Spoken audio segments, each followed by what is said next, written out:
Welcome to all of you in Sanwar Physics classes. In today's lecture of class 12 science, we will we are continuously studying the applications of Gauss law. Today we will study about the electric field due to spherical cell. In previous lecture I explained you the electric field of linear straight charge wire of infinite length and infinite plane sheet. Today we will study about the electric field due to a spherical cell. Okay तो आज के इस lecture में मैं आपके लिए यहाँ पर हम पढ़ेंगे electric field due to charged spherical shell. Charged spherical shell तो ये भी बहुत इंपॉर्टेंट है, सीबीएसई में बहुत बार पूछा जाता है। Calculate the electric field due to charge spherical shell with the help of Gauss law. ठीक, तो अब हमें चार्ज्ड स्फेरिकल सेल लेना है और उसके कारण इलेक्ट्रिक फील्ड निकालना है। कुछ उसके आउटसाइड पॉइंट होंगे और कुछ पॉइंट इनसाइड होंगे। तो सीधे टॉपिक पे हम आते हैं। तो देखिए एक स्फेरिकल सेल है, यानी कि अंदर से खोखला है हमारे पास, चाहे नॉन कंडक्टिंग हो या कंडक्टिंग हो। तो क्या होगा इसके अंदर, अगर अंदर वो हॉलो है तो उसका जितना भी चार्ज होगा कहाँ आ जाएगा, सरफेस पर आ जाएगा। हमारे पास एक स्फेरिकल सेल है, ठीक, तो यानी कि हमें क्या है, 3 डायमेंशनल है, लेकिन वो अंदर से क्या है, खोखला है, हॉलो है। तो चाहे नॉन कंडक्टिंग हो या कंडक्टिंग हो, चार्ज कहाँ पर आ जाएगा, उसका टोटल सरफेस पर आ जाएगा। ठीक, अगर नॉन कंडक्टिंग सॉलिड, अगर कंडक्टिंग सॉलिड स्फीयर होगा तो कंडक्टर में भी चार्ज कहाँ जाता है, आउटर सरफेस पर। लेकिन जब नॉन कंडक्टिंग स्फीयर होगा तो चार्ज फिर जो हो जाएगा आपका उसके पूरे वॉल्यूम में डिस्ट्रीब्यूट होगा, जिसको हम नेक्स्ट लेक्चर में पढ़ेंगे, नॉन कंडक्टिंग स्फीयर। इस लेक्चर में हम देख रहे हैं due to charge spherical cell.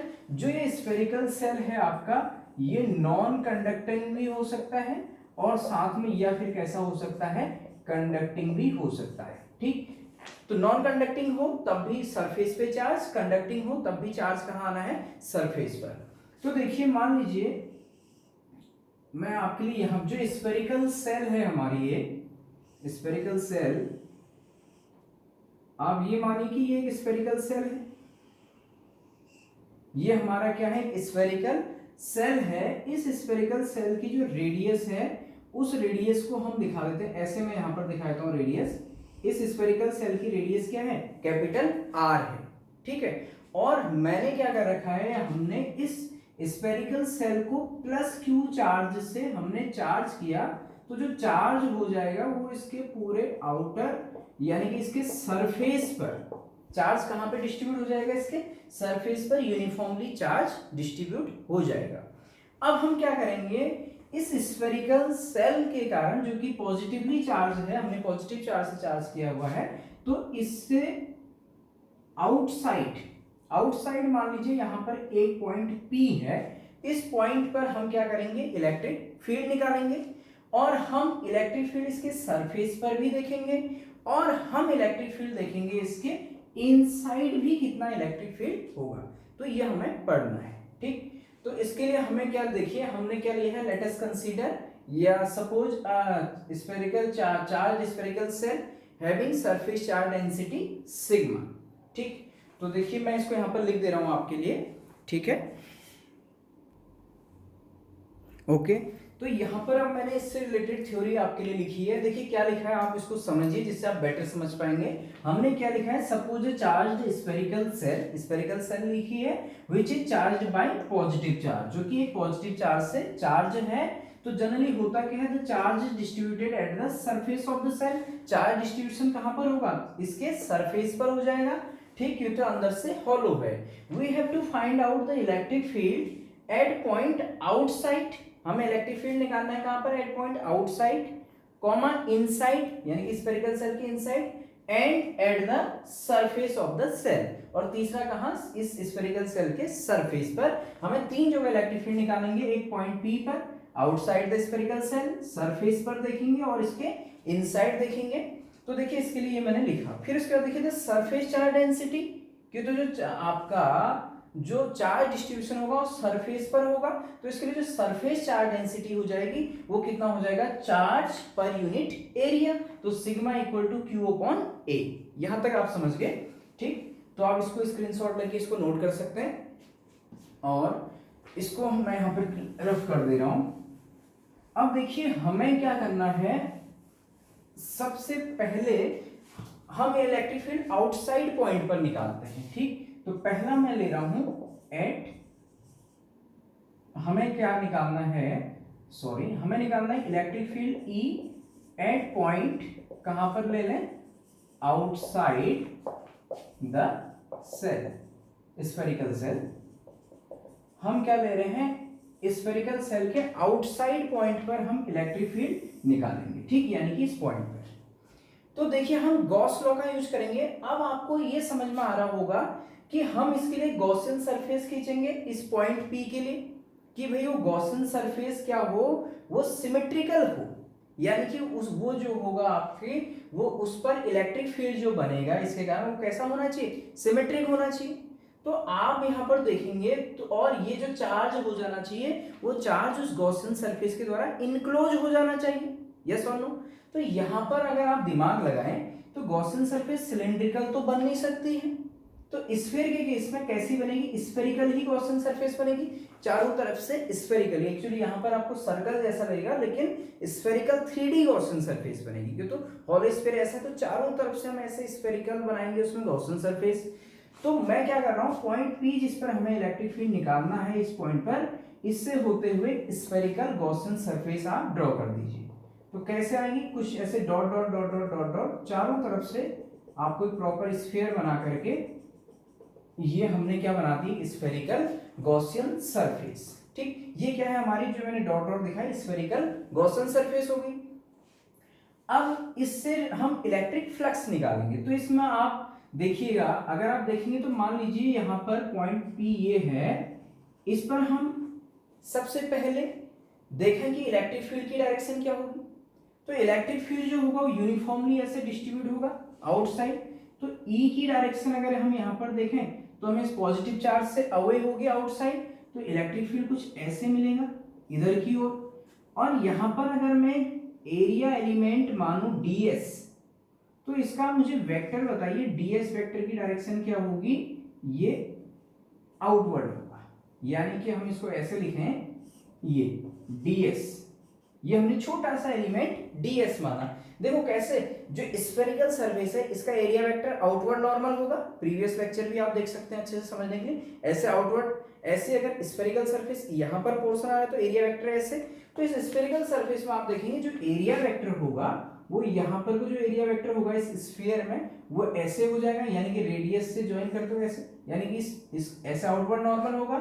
ये जो आपका गॉसियन सरफेस होगा उसकी भी तो एक, उसका भी क्या होगा, एक सेंटर होगा, स्फेरिकल गॉसियन सरफेस। अब हम ये मान रहे हैं, देखिए जो ये पॉइंट P है, पॉइंट P है वो पॉइंट इस जो स्फेरिकल सेल है उसके सेंटर से स्मॉल r डिस्टेंस पर है, यानी कि आप ये समझिए ये जो डिस्टेंस है, ये डिस्टेंस कितनी है, r है, किसकी, इस पॉइंट P की। ये जो पॉइंट है इसको मैं यहां पर लिख दे रहा हूं पॉइंट P की, यानी कि ये इससे कितने डिस्टेंस पर है, r डिस्टेंस पर है। कहां से, centre of the spherical cell से। ये स्फेरिकल सेल है, ध्यान दीजिएगा, ये तो इमेजिनरी गॉसियन सरफेस है। आप ये भी कह सकते हैं कि गॉसियन सरफेस की रेडियस r है, क्यों, क्योंकि तो पॉइंट जो है वो गॉसियन सरफेस पर ही होना चाहिए। यही गॉसियन सरफेस की कंडीशन हमने पढ़ी है प्रीवियस लेक्चर्स में। तो इसलिए यहां पर अब अगर हम इस पॉइंट पर देखें तो ds एरिया वेक्टर बाहर की ओर, इलेक्ट्रिक फील्ड भी सेम डायरेक्शन। अगर यहां पर देखेंगे तो ये तो एरिया वेक्टर ds और इलेक्ट्रिक फील्ड भी तो यहां पर आउटवर्ड नॉर्मल होगा, e और ds सेम डायरेक्शन में होंगे। यहां पर एरिया वेक्टर कुछ ऐसे होगा ds और यहां पर भी इलेक्ट्रिक फील्ड ऐसे ही होगा। तो हर पॉइंट पर अगर आप देखेंगे इलेक्ट्रिक फील्ड और एरिया वेक्टर अगर यहां देखें तो यहां भी एरिया वेक्टर ऐसे होगा और इलेक्ट्रिक फील्ड भी सेम डायरेक्शन में होगा। तो E और ds के बीच में एंगल कितना बनेगा, इस स्फेरिकल सेल के कहीं पर भी आप देखें वो हमेशा 0 डिग्री बनेगा। दोनों क्या होंगे, एक ही लाइन में होंगे। और ये स्फेरिकल सरफेस है तो इसमें एक ही सरफेस है भाई, टोटल आउटर सरफेस ही है। जैसे सिलेंडर का केस हमने पढ़ा था जब इनफाइनाइटली लॉन्ग चार्ज वायर और सीट में, तो सिलेंडर में 3 सरफेस आती थी जनरली। अगर हम ऐसे रखें तो top surface, top plane surface, bottom plane surface और कर्व्ड सरफेस। जबकि इसमें क्या है, एक ही हमारी सरफेस है और जिस पर इलेक्ट्रिक फील्ड और एरिया वेक्टर हर पॉइंट पर क्या होंगे, अगर ईच पॉइंट पर आप इलेक्ट्रिक फील्ड और एरिया वेक्टर देखेंगे दोनों ही क्या होंगे, पैरेलल होंगे। तो हम गॉस लॉ का यूज करते हैं। देखिए बाय गॉस लॉ अगर मैं पहले ये लिख दूं गॉस लॉ। गॉस लॉ क्या होता है, electric flux closed integration E dot d s equal to कितना होता है, Q enclosed upon epsilon naught. ये तो गॉस लॉ होता है, ये मैंने कहां से लिखा, ये तो गॉस ने कहा कि भाई जो close integration E dot d S होगा वो Q enclosed upon epsilon not होता है। अब हम इस ई डॉट डी एस की वैल्यू पहले कहां से निकालते हैं, इसमें कैलकुलेट करेंगे हम, जो हमने इलेक्ट्रिक फ्लक्स का जो हमें प्रीवियस नॉलेज है उससे हम ई डॉट डी एस निकालेंगे, उसको लास्ट में फिर यहां पर पुट अप कर देंगे। इसको आप इक्वेशन नंबर 1 भी बना सकते हैं। ठीक, अब हम यहां पर देखिए इलेक्ट्रिक फ्लक्स ये तो हमने गॉस लॉ लिखा है सिंपल। अब हम इलेक्ट्रिक फ्लक्स यहां से कैलकुलेट कर रहे हैं, तो इलेक्ट्रिक फ्लक्स कितना हो जाएगा, देखिए ई डॉट डी एस, देखिए इसमें एक ही सरफेस है तो total electric flux E dot d S यहां पर हो जाएगा ई डॉट, या मैं यहां पर लिख दूं आपको, ये सरफेस को थोड़ी देर के लिए एरिया वेक्टर को मैं ds1 कह दूं या सिंपल ds ही कह दिया हमने, तो total electric flux phi E यहां पर जो होगा, इलेक्ट्रिक फ्लक्स जो हम कैलकुलेट कर रहे हैं यहां पर थ्रू, हम लिख देते हैं गॉसियन सरफेस। हम कहां से निकाल रहे हैं इसको, गॉसियन सरफेस से कैलकुलेट कर रहे हैं, तो ई डॉट डी एस होगा और इस ई और डी एस के बीच में एंगल देखिए सीधे कितना है, cos 0, तो हम इसको यहां पर मैं सीधे लिख दे रहा हूं E D S cos 0 degree. ये बहुत सिंपल है, इनफाइनाइट प्लेन सीट या फिर लॉन्ग चार्ज वायर के कंपेरिजन में ये डेरिवेशन और इजी है। तो टोटल इलेक्ट्रिक फ्लक्स एक ही सरफेस है हमारे पास, तो इसलिए एक ही सरफेस है टोटल, तो ई डी एस cos 0 लिख दिया मैंने। क्यों, क्योंकि तो ई और डी एस के बीच में एंगल कितना है, 0 डिग्री। तो यहां से देखिए इलेक्ट्रिक फ्लक्स की वैल्यू कितनी आ जाएगी, E dot d s equal to, अगर हम अंदर देखें तो ई डी एस बचा हमारे पास cos 0 1।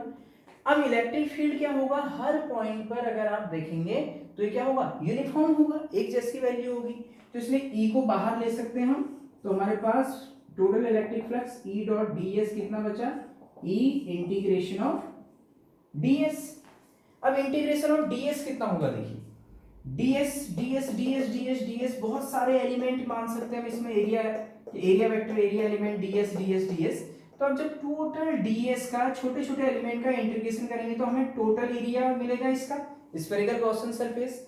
अब यहां पर आप ध्यान दीजिए, आपका जो एरिया लेना है आपको, आप यहां आपका एरिया वेक्टर है, तो ये वाला जो गॉसियन सरफेस है, गॉसियन सरफेस का एरिया आप लेंगे, न कि इस वाले चार्ज स्फेरिकल सेल का। ये बात बहुत इंपॉर्टेंट है।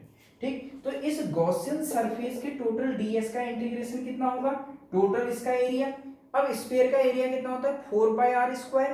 तो r आप स्मॉल r लेंगे या कैपिटल R लेंगे, गॉसियन सरफेस की जो रेडियस है वो स्मॉल r है क्योंकि तो पॉइंट उसके सरफेस पर है, तो जो गॉसियन सरफेस का टोटल इंटीग्रेशन ऑफ ds होगा वो क्या होगा, 4 पाई r स्क्वायर, जिसमें r क्या होगा, स्मॉल r।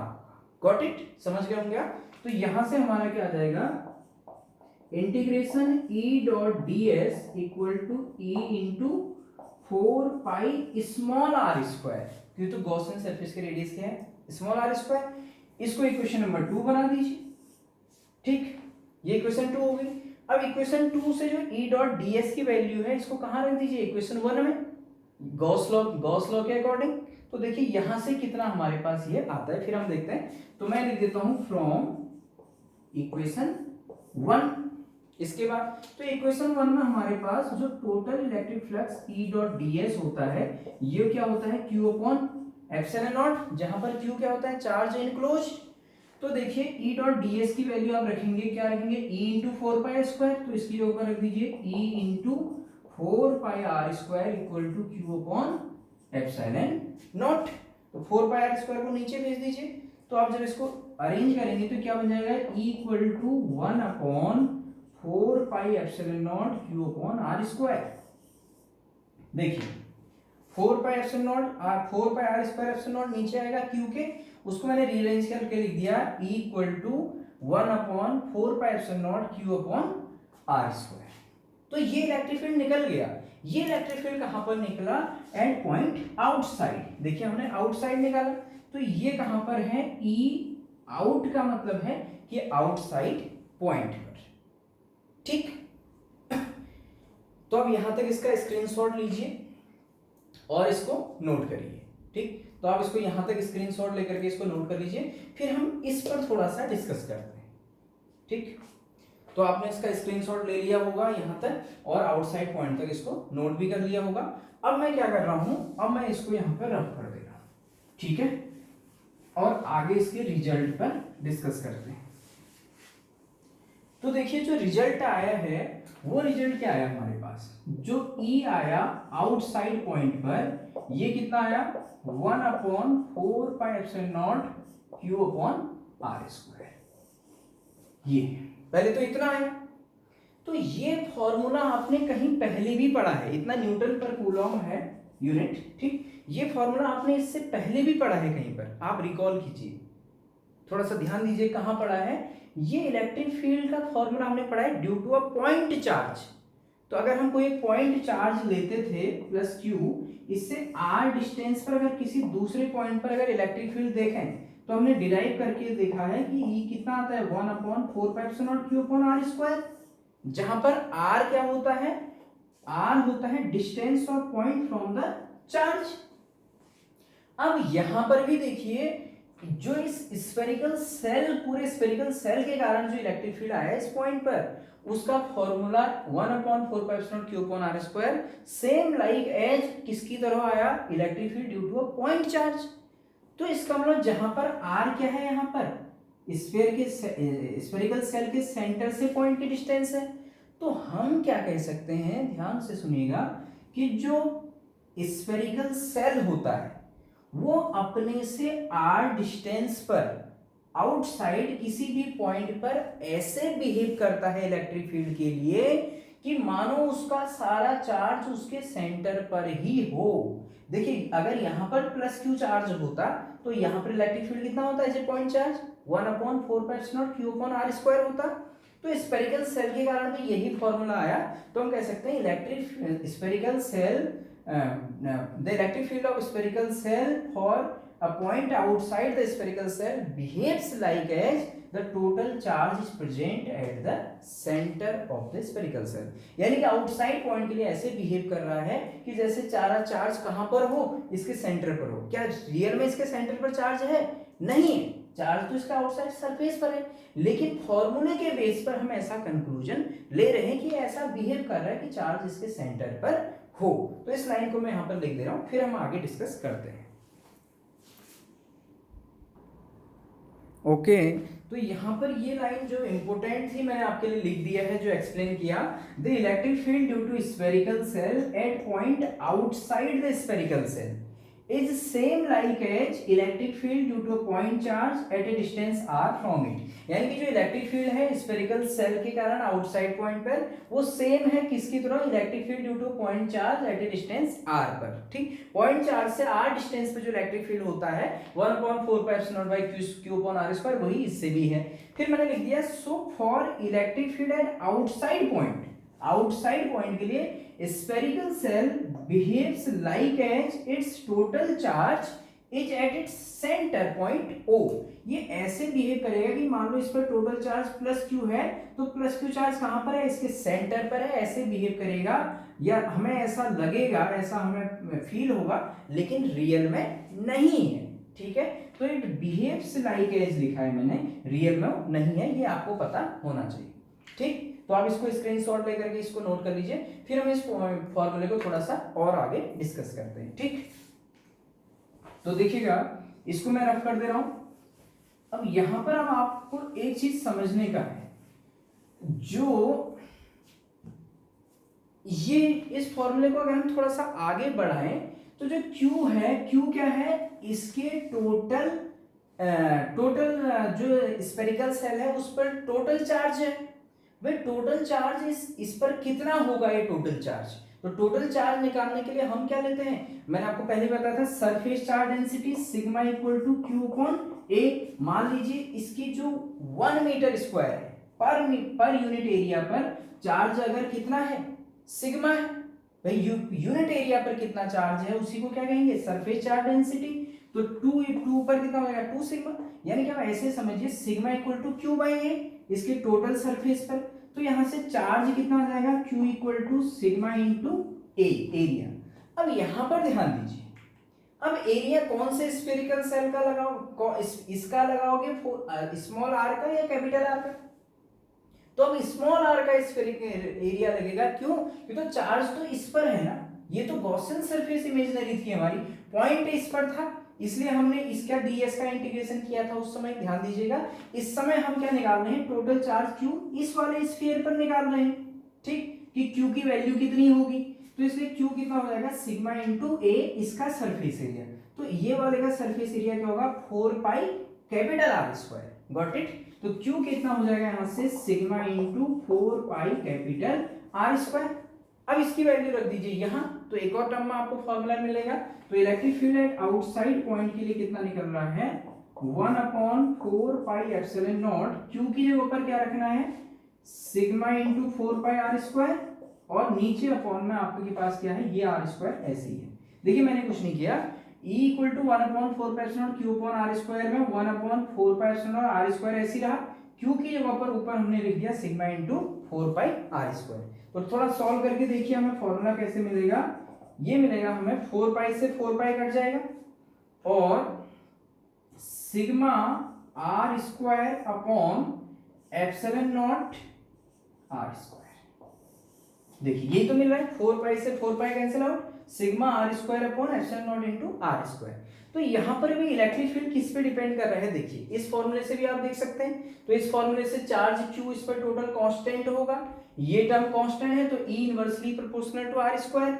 इससे भी देखें तो सिग्मा कांस्टेंट, ये r कांस्टेंट होगा, लेकिन ये r तो वेरी हो सकता है ना, पॉइंट हम कहीं भी ले सकते हैं, एप्सिलॉन नॉट कांस्टेंट। तो आप देखिए इलेक्ट्रिक फील्ड जो है इनवर्सली प्रोपोर्शनल है आर स्क्वायर की। ये r क्या है, distance of point from the centre of spherical shell. तो इसके इनवर्सली प्रोपोर्शनल होता है इलेक्ट्रिक फील्ड आउटसाइड पॉइंट पर। तो ये है इलेक्ट्रिक फील्ड ड्यू टू हमारा spherical shell at outside point. Next हम क्या करते हैं, अब इनसाइड पॉइंट हम निकालते हैं कि electric field eight inside the spherical cell, ठीक। या अच्छा, इससे पहले मैं आपको एक और चीज बता दूं, सरफेस पर पहले हम देख लेते हैं। देखिए पहले हमने आउटसाइड निकाला, सेकेंड केस में आपको एक्सप्लेन कर रहा हूं, कहां पर, ई एट सरफेस। तो देखिए जनरल फॉर्मूला अभी तक हमने क्या पढ़ा, आउटसाइड कितना है, आउटसाइड हमारा फॉर्मूला डिराइव करके आया 1/4 pi epsilon Q upon R square, ठीक। अगर ये r जो है घटते घटते यानी कि डिक्रीज होते होते अगर यहां पर पहुंच जाए, जो आउटसाइड वाला जो पहला केस था ना, पहले केस को आप ऐसे भी लिख सकते हैं, मैं आपको बता दे रहा हूं, जो प्रीवियस केस था उसमें r ग्रेटर देन r लिख दीजिएगा। प्रीवियस केस में पॉइंट आउटसाइड r था, तो क्या हो गया, इसके रेडियस से ग्रेटर देन हो गया, r ग्रेटर देन r, आप इसको उसमें मेंशन कर दीजिएगा। सरफेस पर क्या हो जाएगा, जब आप इस r को यहां डिक्रीज करते यहां पर ले आएंगे सरफेस पर, तो ये पॉइंट यहां पर रीच हो जाएगा पॉइंट P। तो पॉइंट P जब सरफेस पर आएगा तो ये r और ये r यानी कि डिस्टेंस ऑफ पॉइंट और radius of charge spherical cell बराबर हो जाएंगे, तो r इक्वल टू क्या हो जाएगा, r। तो at surface r equal to r। तो सरफेस के लिए आपको कुछ नहीं करना है, डिराइव करने की जरूरत नहीं, आप सीधे यहां पर क्या रख दीजिए, कैपिटल R। तो एट सरफेस हो जाएगा आपका 1/4 pi epsilon not q upon capital R square. ये फॉर्मूला हो जाएगा इतना न्यूटन पर कूलम। अब यहां से हम एक चीज देखते हैं, देखिए बड़ा इंपॉर्टेंट एक रिलेशन आएगा। दूसरे फॉर्म में अगर हम इसको देखें, E surface 1/4 pi epsilon naught r upon q upon r square है ना, तो अपॉन में r स्क्वायर तो ऐसे आ जाएगा। q की वैल्यू कितना रखेंगे, जैसे प्रीवियस हमने रखा था, टोटल चार्ज कितना है, सिग्मा इंटू कैपिटल 4 पाई r स्क्वायर, 4 पाई r स्क्वायर r कैपिटल, तो ऊपर q रख सकते हैं हम सिग्मा इंटू 4 पाई r स्क्वायर, r स्क्वायर से r स्क्वायर कैंसिल हो गया, 4 पाई से 4 पाई, तो E कितना निकला सरफेस पर सिग्मा अपॉन एप्सिलॉन नॉट। यानी कि ये हमें क्या बताता है, देखिए जो सरफेस पर अगर हम देखें किसी चार्ज कंडक्टर के जो सरफेस पर अगर हम देखते हैं तो जो सरफेस पर जो इलेक्ट्रिक फील्ड है आपका वो क्या रहेगा, सिग्मा अपॉन एप्सिलॉन नॉट रहेगा। सरफेस पर आपका इलेक्ट्रिक फील्ड क्या हो जाएगा, सिग्मा अपॉन एप्सिलॉन नॉट, या हम कहें 1/4πε0 q अपॉन r स्क्वायर। तो अगर हम कहें कि सरफेस पर किसी चार्ज कंडक्टर के, ठीक, या स्फेरिकल सेल के सरफेस पर जो इलेक्ट्रिक फील्ड होगा सिग्मा अपॉन एप्सिलॉन नॉट हो जाएगा, ठीक। तो इसके बाद यानी कि कांस्टेंट रहेगा, ठीक है। अब इसके बाद से हम देखते हैं, यानी कि ये आप इससे ये समझिए कि सरफेस पर सिग्मा अपॉन एप्सिलॉन नॉट जो है आपका, यही आपका क्या है, मैक्सिमम इलेक्ट्रिक फील्ड। अभी आप इसको समझेंगे क्यों, क्योंकि तो आर अगर बढ़ेगा, ये वाले आर और इस आर में देखिए ये आर छोटा है, आर यहां पर है, अगर आर इक्वल टू आर, अगर आर पॉइंट आउटसाइड जाएगा तो पॉइंट आउटसाइड जाएगा तो भाई क्या होगा, इसकी आर की वैल्यू इंक्रीज होगी, आर की वैल्यू इंक्रीज होगी तो ये इलेक्ट्रिक फील्ड क्या हो जाएगा आपका, डिक्रीज हो जाएगा। तो आउटसाइड पॉइंट पर हमेशा जैसे जैसे पॉइंट बाहर जाएगा तो इलेक्ट्रिक फील्ड डिक्रीज होगा, और सरफेस पर जो होगा इलेक्ट्रिक फील्ड मैक्सिमम होगा। सरफेस पर जो होगी आपकी वैल्यू कितनी हो जाएगी, इसकी मैक्सिमम हो जाएगी। और इनसाइड अगर हम देखेंगे तो अभी हमें इलेक्ट्रिक फील्ड कितना मिलेगा, 0। तो अब हम इसको सॉल्व करते हैं इनसाइड। तो मैं इसके लिए फिगर बना दे रहा हूं यहां पर। अब हम ये वाले फिगर को रफ करके थोड़ा सा और आपको समझाने के लिए दूसरा फिगर मैं आपके लिए यहां पर बना देता हूं, ठीक। मैं फिगर बना के यहां पर आपको शो करता हूं अभी, ओके। तो देखिए अब हम इनसाइड पॉइंट बात कर रहे हैं। इस बार मैंने स्फेरिकल सेल को थोड़ा बड़ा बना करके शो किया कि आप इजीली समझ जाएं। तो ये स्फेरिकल सेल है जिसकी ये सेंटर पॉइंट O है और ये रेडियस R है, ठीक है, और प्लस Q चार्ज है, चार्ज इसके सरफेस। आउटसाइड पॉइंट के लिए हमने निकाल लिया प्रीवियस, इन सरफेस हमने देख लिया। अब हम इनसाइड अगर कोई पॉइंट है, मान लीजिए अब वो पॉइंट जो है P वो इसके इनसाइड यहां पर है, ठीक। तो यहां पर इलेक्ट्रिक फील्ड निकालने के लिए हम फिर से गॉसियन सरफेस ड्रॉ करते हैं। तो गॉसियन सरफेस ऐसी स्फेरिकल ही बनेगी। तो मान लीजिए इस पॉइंट के लिए ये स्फेरिकल गॉसियन सरफेस है और ये क्या है, इस पॉइंट की डिस्टेंस r है। तो इस इनसाइड पॉइंट में आप देखें जो आपका पॉइंट की डिस्टेंस r है वो इस कैपिटल R से क्या है, स्मॉल है। तो r लेस देन r, यानी कि distance of point is less than the radius of spherical shell. तो यहां पर ये पॉइंट P था हमारा। तो अब यहाँ पर एक एरिया वेक्टर अगर आप इसका एरिया वेक्टर माने तो एरिया वेक्टर कहाँ होगा, आउटसाइड होगा। ऐसे एरिया वेक्टर ds समझिए आप आउटसाइड होगा। इलेक्ट्रिक ये जो हमारा देखिए जो इलेक्ट्रिक फील्ड जो आपका ये है एरिया वेक्टर कैसा हुआ, आउटवर्ड हुआ। और जो इलेक्ट्रिक फील्ड है, इलेक्ट्रिक फील्ड में हमने देखा कि स्फेरिकल सेल कैसे बिहेव कर रही है। स्फेरिकल सेल ऐसे बिहेव करती है कि उसका जो चार्ज होता है सारा कहां पर होता है, उसके सेंटर पॉइंट पर होता है, ओके। तो यहां पर देखिए हम इस केस में अब हम क्या देख रहे हैं, वो तो हमें ये कंडीशन है कि हमें ऐसा सीम हो रहा है। तो अब सीधे यहां पर अगर हम मान लें कि इस पॉइंट पर अगर इलेक्ट्रिक फील्ड है कुछ, जनरली हमने मान लिया कि इस पॉइंट पर कोई इलेक्ट्रिक फील्ड मान लीजिए सपोज E है। मैं आपको कंडीशन बता रहा हूं कि यहां पर इलेक्ट्रिक फील्ड E है। तो E है तो गॉस लॉ से क्या होना चाहिए, देखो integration E.ds equal to Q enclosed upon epsilon naught होना चाहिए। अगर यहाँ पर कोई इलेक्ट्रिक फील्ड हमारा क्या है, E है। हम मान के चल रहे हैं कि यहाँ पर इलेक्ट्रिक फील्ड है, ठीक है, ये हमारी कंडीशन है, हम एज्यूम कर रहे हैं। खाली देखिएगा ये तो रियल में जो चार्ज है ये कंफ्यूज मत कीजिए कि वो चार्ज यहाँ पर है। वो आउटसाइड पॉइंट के लिए ऐसे बिहेव कर रहा था कि वो चार्ज यहाँ पर हो, चार्ज यहाँ पर है नहीं, रियल में कोई चार्ज नहीं है। इस बात को जरूर ध्यान में रखें, ठीक। तो कंफ्यूज होने की जरूरत है। प्रीवियस में हमने कहा कि बिहेव करता है कि चार्ज यहाँ पर हो, ऐसा हमें सीम होता है, जबकि चार्ज कहाँ पर होता है, स्फेरिकल सेल में हमेशा सरफेस पर। तो गॉस लॉ क्या कहता है, E.ds फ्लक्स जो होगा किसी भी गॉसियन सरफेस से Q enclosed by the Gaussian surface upon epsilon not होगा।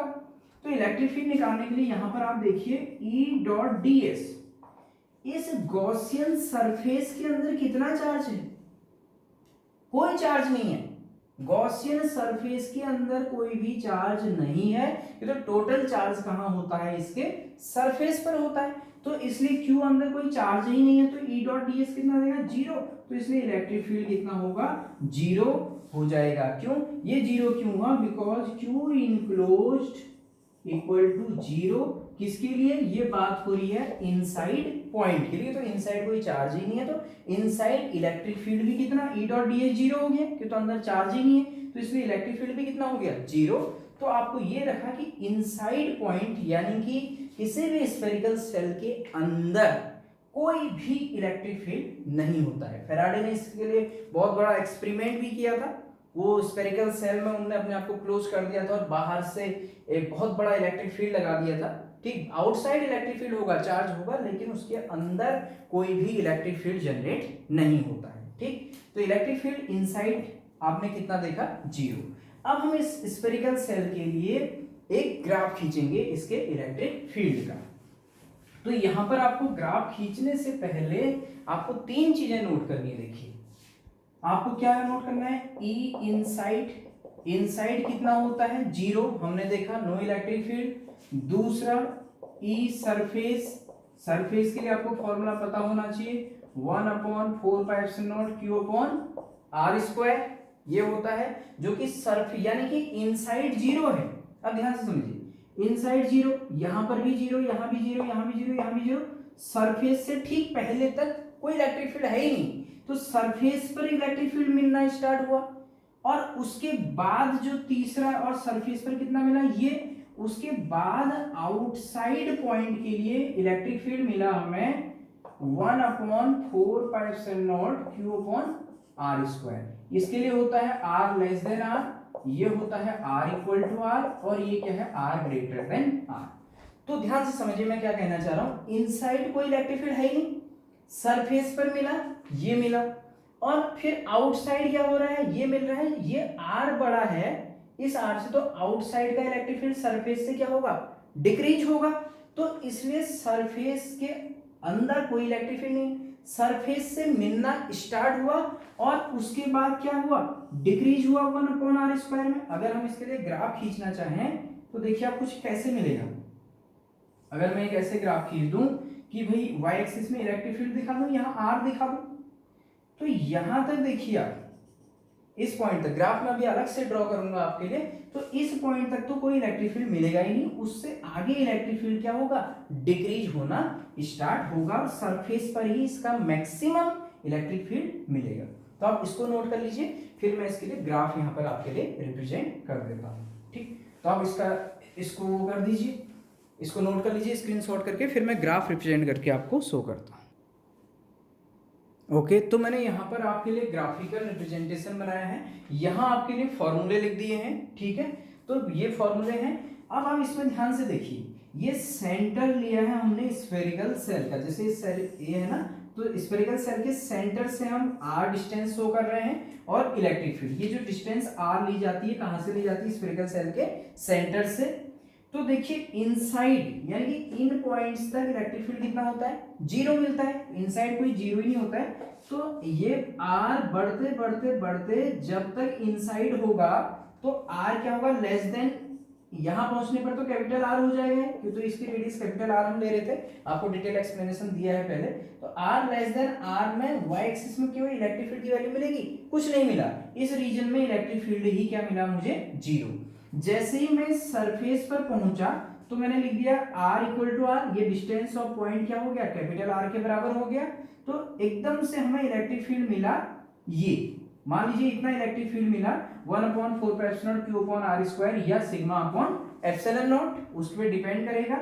तो ये इलेक्ट्रिक फील्ड मुझे y एक्सिस में एकदम से वैल्यू मिली, इवन डॉटेड से इसलिए यहाँ पर दिखा रखा है, ये इलेक्ट्रिक फील्ड देखिए इस पॉइंट के करस्पॉन्डिंग नहीं है, ध्यान दीजिएगा, ये इलेक्ट्रिक फील्ड जो है इस पॉइंट पर है, यानी कि यहां तक तो कोई इलेक्ट्रिक फील्ड ही नहीं मिला, आप ऐसे भी समझ सकते, समझ गए, यानी कि इस रीजन में कोई इलेक्ट्रिक फील्ड नहीं मिला, हमने इस इलेक्ट्रिक फील्ड की वैल्यू को यहाँ कितनी है शो करने के लिए तब ये लाइन खींची है, इसलिए मैंने उसको डॉट डॉट से खींचा है, इस रीजन तक ऊपर कोई इलेक्ट्रिक फील्ड की वैल्यू नहीं है, तो आप इसको हटा भी सकते हैं।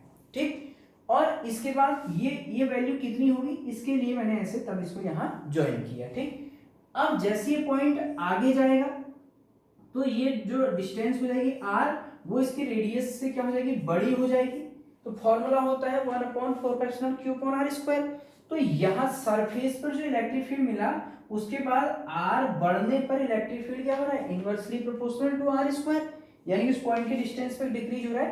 तो इलेक्ट्रिक फील्ड ऐसे ही, O का मतलब है आउटसाइड, ठीक है। या ये पॉइंट कहाँ पर है आपका, ये है E आउट, ये है E S means E surface, ये सरफेस, और EI कितना है, 0। उसके बाद आपका 1/r² के ग्राफ के अकॉर्डिंग आप बना लेंगे अच्छे से अपने उसमें कॉपी में। तो आपका ऐसे ग्राफ इलेक्ट्रिक फील्ड लगातार डिक्रीज होते रहेगा। तो ये है graphical representation of electric field due to charged spherical shell. तो इस ग्राफ को आप बना लीजिएगा, ग्राफ काफी इंपॉर्टेंट है। तो और इसका स्क्रीनशॉट लेके आप नोट कर सकते हैं अपने नोट्स में। तो आज के इस लेक्चर में हमने पढ़ा electric field due to a charged spherical shell. तो इसके कंसेप्ट आप बना लीजिए, फॉर्मूला नोट कीजिए। और अगले लेक्चर में हम पढ़ेंगे electric field due to solid non conducting sphere, ठीक। नॉन की तो कंडक्टिंग स्फीयर होगा तब भी ऐसे ही रिजल्ट आएंगे, तो चार्ज कहाँ पर आ जाएगा, उसके सरफेस पर। नेक्स्ट हम पढ़ेंगे due to solid non conducting sphere. तो अगर आपको लेक्चर पसंद आया हो तो आप इसको लाइक भी करिएगा और चैनल को सब्सक्राइब भी करिएगा। Thank you so much.